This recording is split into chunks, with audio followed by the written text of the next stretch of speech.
Hello and welcome to another episode of Top Deck, the series where we take a look at some of the leading TCG deck lists.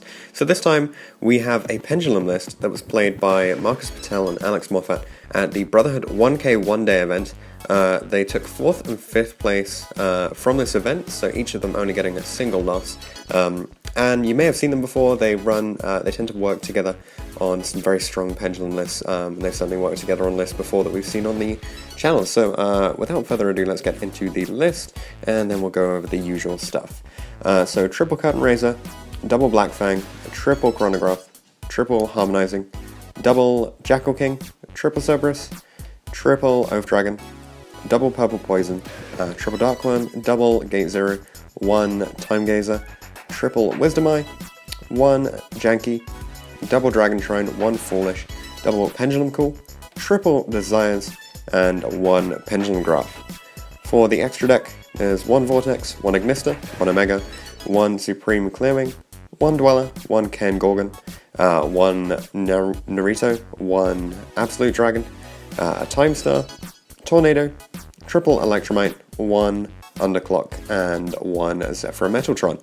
For the side deck, triple Denko, triple Gamma, triple Sphere Mode, one Driver, one Cowboy, one Wee Witch, and a triple Red Reboot. So I believe this is obviously brand new and available for players to use. So let's get on to the siding strategy that they use then. So first of all, for against Trickstar Sky Strikers, going first, they're putting in the Wee Witch and taking out the Dweller. This is mostly just to combat Ghost Reaper and Winter Cherries. For going second, they're putting in triple Denko and triple Red Reboot, taking out Darkworm, Shrine, Pendulum Graph, Oath Dragon, Black Fang, and Pendulum Call. Important to note here, for any of these going second versus going first lists, they are, in addition to the going second list that's shown, they're also making all of the extra deck changes that were made for going first, so just carry that across when you're looking at it as well. Then against Pure Sky Strikers, going first, putting in the Wee Witch, taking out the Supreme Clearwing. You don't need to clear big boards against Pure Sky Strikers. They'll just be trying to OTK you if they get the Sky Blaster anyway. And then going second, putting in the Denkos because they just set stuff there. For Goki, again, we have Wee Witch and we have Cowboy coming in as well because the games do tend to go on, so if it remains at full life, then you can just sort of win off that. Taking out the Tornado and the Ken Gorgon, neither of those is really going to do anything for you. And then going second, you need the hand traps and you need the board outs, so the Gammas, the Driver, and the Sphere Mode going in there. Versus Pendulum.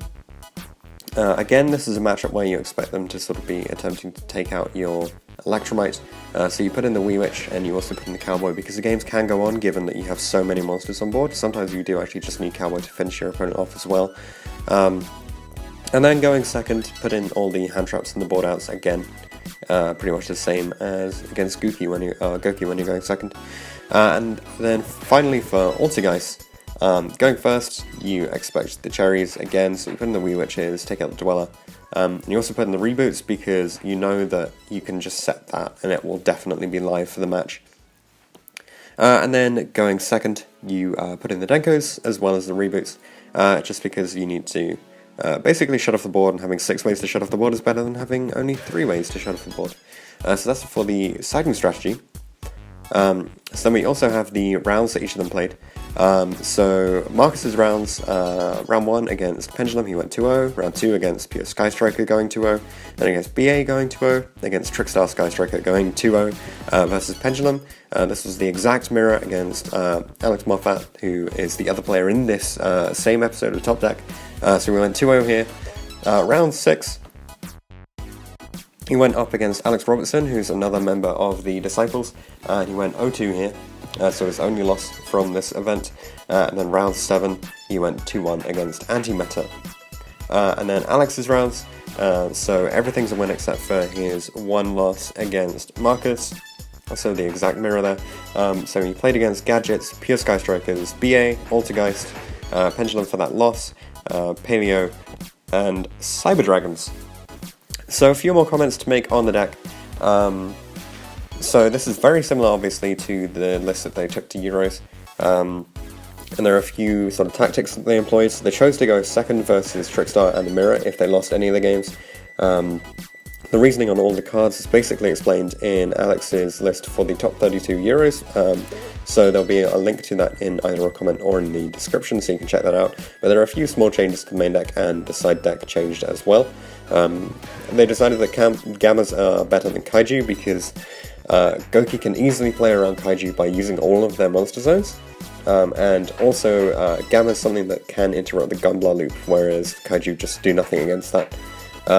They said that Wee Witch is really good as it helps if you get cherried, and it helps you to play around Gozen and Rivalry, which is pretty nice.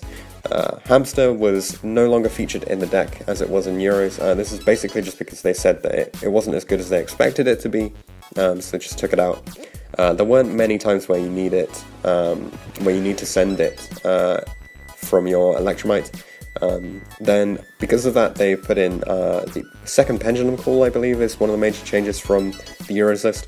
It was the next best thing, which is really strong, as it was another card that searched Harmonizing, which is just unanimously declared the new best card in the deck by pretty much every Pendulum player that's out there at the moment. And then in the extra deck, they're playing Time Star now, which they said help play through Rivalry and Gozen match. And Pendulum really struggles against trap decks, so you need that extra edge if you're going against that. As for changes, they haven't made any changes so far since the event, but obviously they'll be tweaking it up as things go on. They said the Trickstar is most likely the easiest matchup for them, and they wanted to shout out to the Disciples, Michael from the Brotherhood for running a great tournament, and with very generous prizes. So thanks very much, Marcus and Alex, for bringing on your list and sharing this information with us. It's great to see Pendulum competing, and obviously you do get those free wins basically against the sort of weaker decks like the Trickstar and the Pure Sky Strikers, which put out the smaller monsters. Obviously you can have struggles against Goki, but it looks like you guys have been well prepared for this matchup, so kudos to you for assembling a very masterful deck here. Thanks for coming on to the series, and congratulations to you both. Hopefully we'll see you guys in another episode. Thanks for watching this episode of Top Deck. If you have any comments or suggestions that you would like to make, leave them in the comment section down below. Check out the description for details of how you can get involved in this series. You can enter by voice interview, or instead you could just send all of your information over Facebook Messenger. Anything like that will be absolutely fine.